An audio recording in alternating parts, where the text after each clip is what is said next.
할렐루야. 오늘도 함께 하신 주님을 찬양합니다. 오늘 누가복음 10장 25절로 42절까지의 말씀을 통하여서 누가 이웃인가 라는 제목으로 같이 나누기를 원합니다. 오늘 본문에는요, 우리가 잘 아는 이야기가 나옵니다. 율법사가 와서 예수님 영생의 길이 무엇입니까? 어떻게 해야 영생을 받습니까? 라고 묻는 장면이 있습니다. 그래서 예수님이 뭐라 합니까?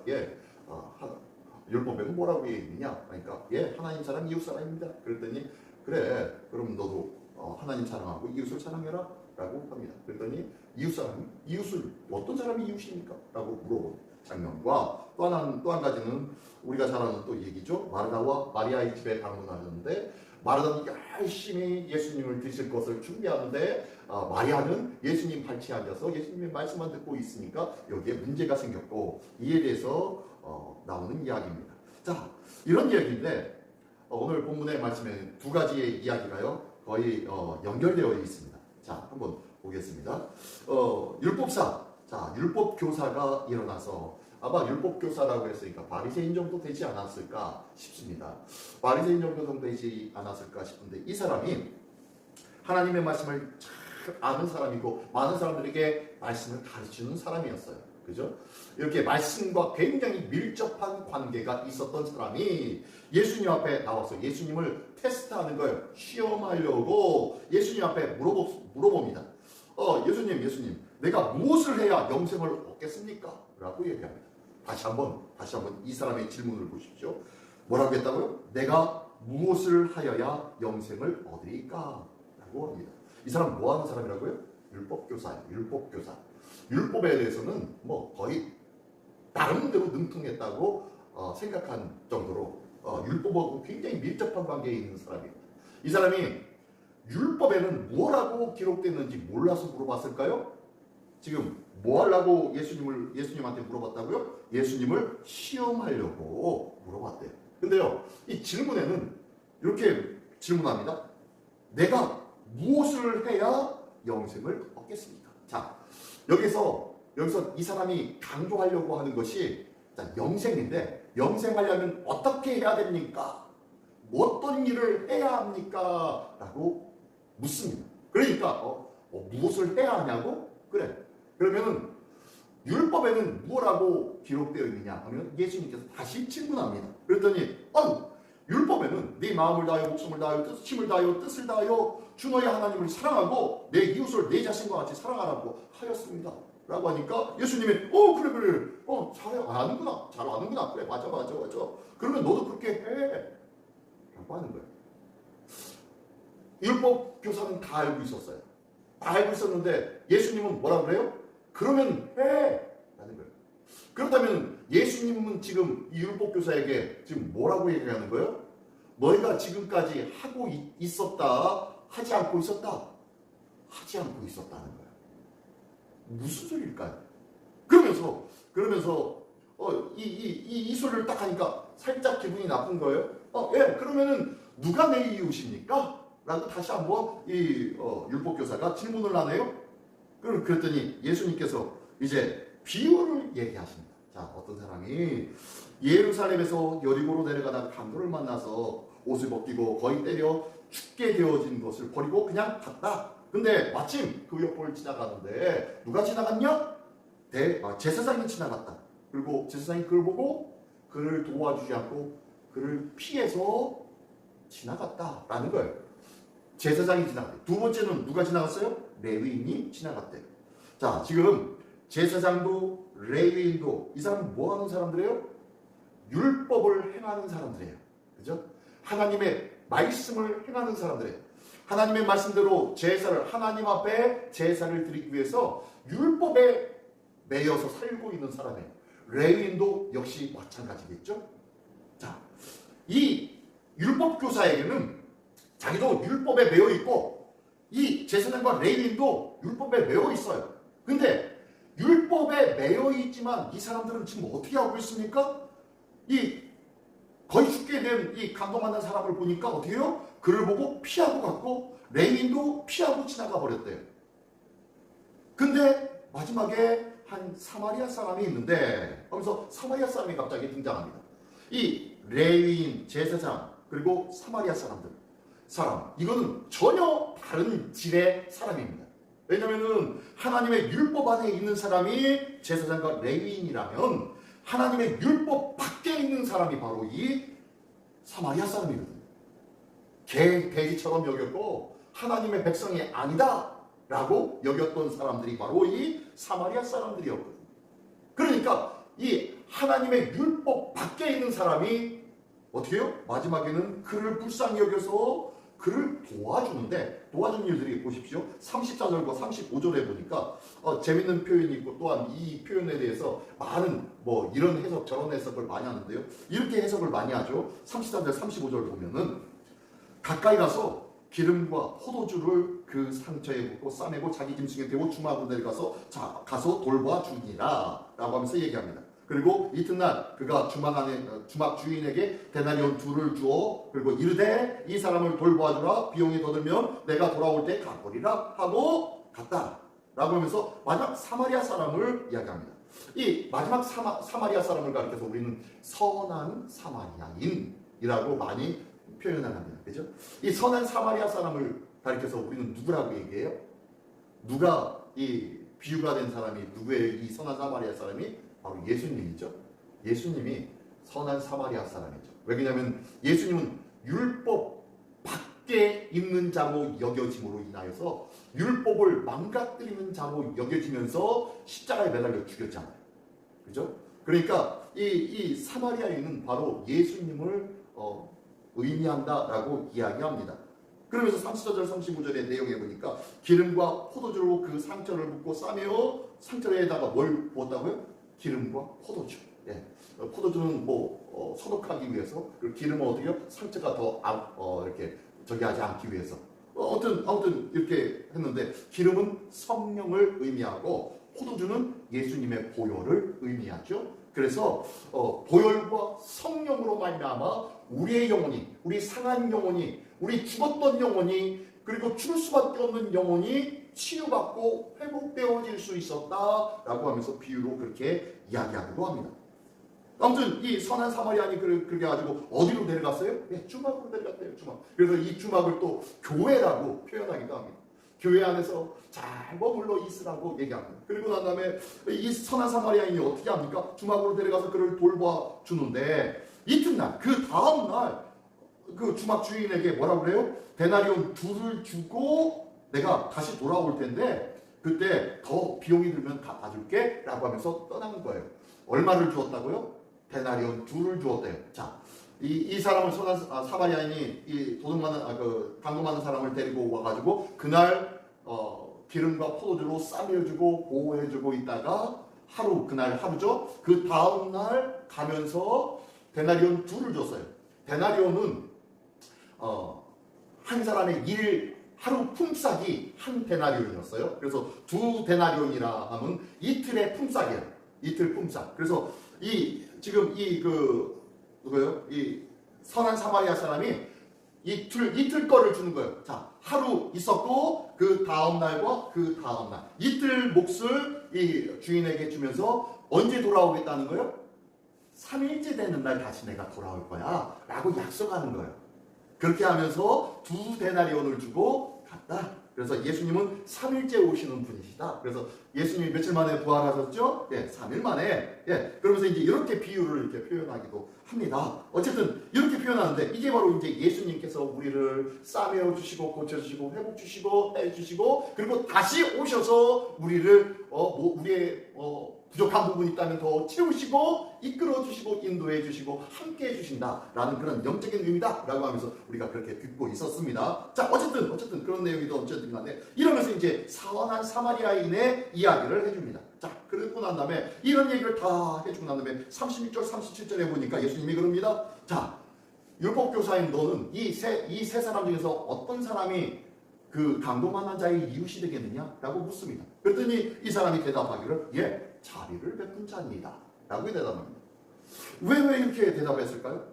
사마리아인입니다. 라고 하지 아니하고요. 자비를 베푼 자입니다. 라고 얘기하는 거예요. 사마리아인은 자기의 생각에 이미 더러운 사람이에요. 죄인이었어요. 그리고 자기에게는 진짜 이웃은 누구냐? 제사장과 레위인으로 여기며 살아왔던 자예요. 율법 안에 있었던 자. 그래서 그들이 이웃인 줄 알았어요. 우리에게 이웃이 누구입니까? 우리의 이웃이 우리 믿음의 거룩한 성도님들 이웃인 줄 믿습니다.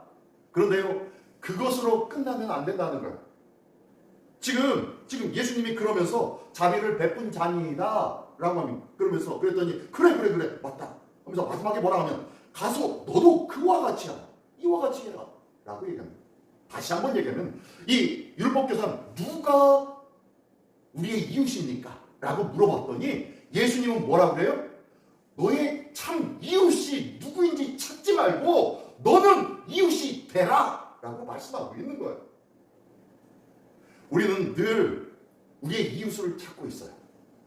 내가 나에게 좋은 이웃, 선한 사마리아인처럼 나에게 좋은 것들 베풀어주고 나에게 좋은 관계를 유지해주고 나와 항상 나를 향해 웃어주는 사람, 그 사람이 나의 이웃인 줄 알아요. 그것이 선한 이웃인 줄 알고 있어요. 그런데 그러지 말고 너희가 무엇을 해야 영생을 얻는다고? 왜? 하나님 사랑, 이웃 사랑이요. 그럼 참 이웃은 누구냐? 그러면은 네가 그 참 이웃이 되어줘야 되지 않겠어? 이웃을 찾지 말고 네가 이웃이 되어줘야 돼 라고 예수님은 말씀하고 있는 거예요. 이 율법교사는요, 항상 말씀 안에 있었으니까 자기도 의로운 자인 줄 알았어요.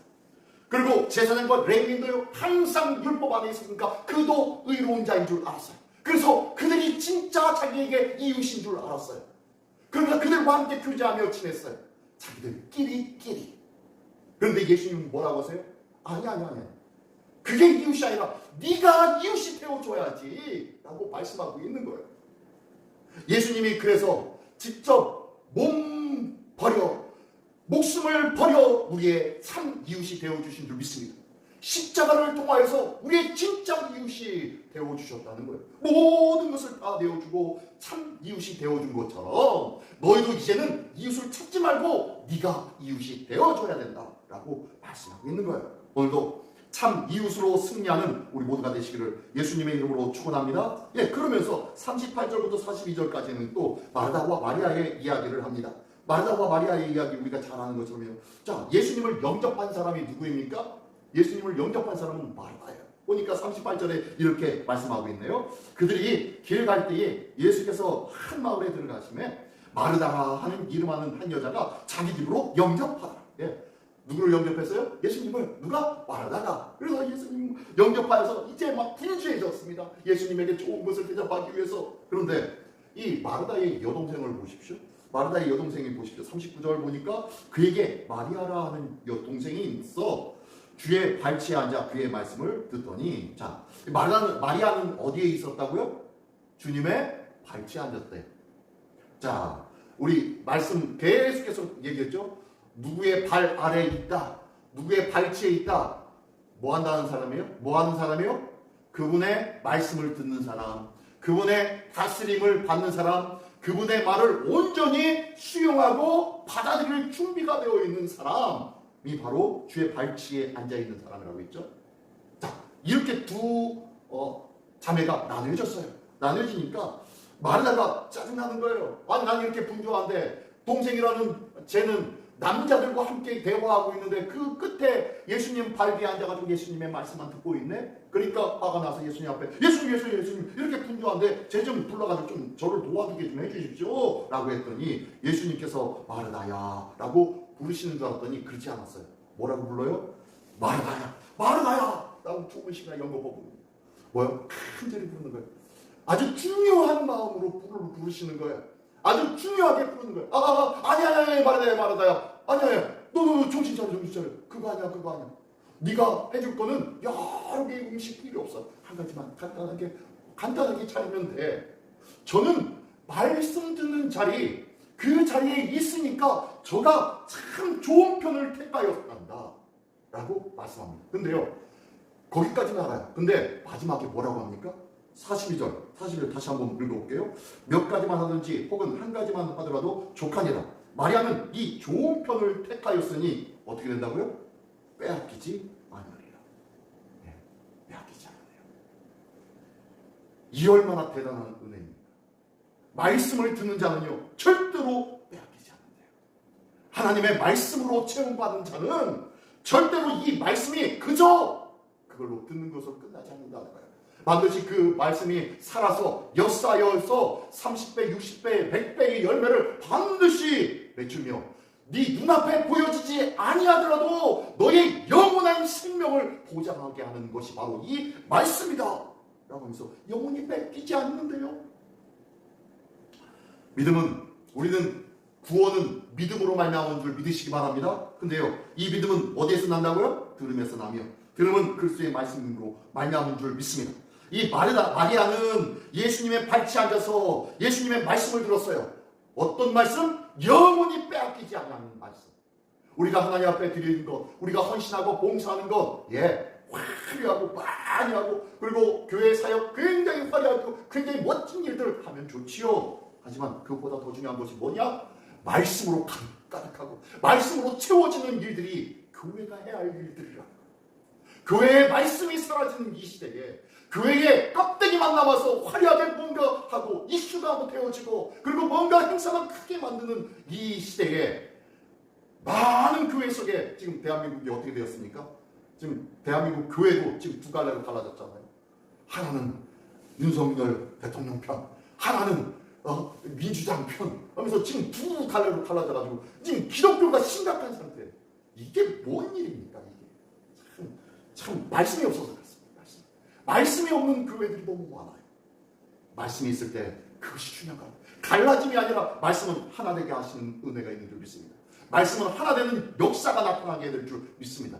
말씀이 없으니까 이렇게 양분되어지는 거예요. 말씀이 없으니까 엉뚱한 일에 떠들고 엉뚱한 일에 목사들이 저렇게 있는 거예요. 참 창피한 일이에요.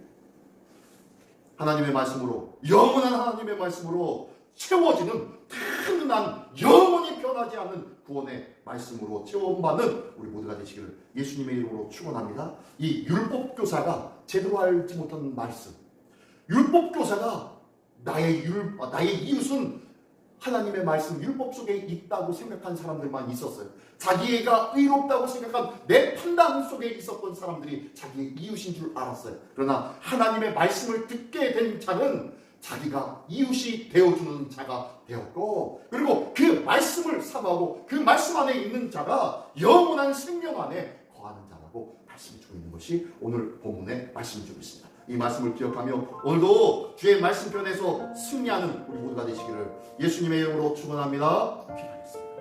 떠나가신 주님 감사합니다. 하나님의 말씀은 결코 우리를 실망시키지 아니하심을 믿습니다. 영원한 말씀, 불변의 말씀, 좋은 편을 택하였으니 빼앗기지 아니하리라 말씀하신 그 말씀이 바로 오늘도 우리에게 있게 하여 주시고 오늘도 우리 가슴 속에 온전히 새겨지며 그 말씀을 묵상하며 오늘 하루도 승리하는 우리 모두가 되게 하여 주시옵소서. 하나님, 말씀으로 승리케 되어지기를 원하오니 주님 도와주시고 성령님 말씀이 늘 생각나며 말씀으로 살아갈 수 있도록 힘과 지혜를 더하여 주시옵소서. 오늘도 승리케 하여 주시는 주의 거룩한 자녀 될 줄 믿사오며 예수 그리스도의 이름으로 기도드리옵나이다. 아멘.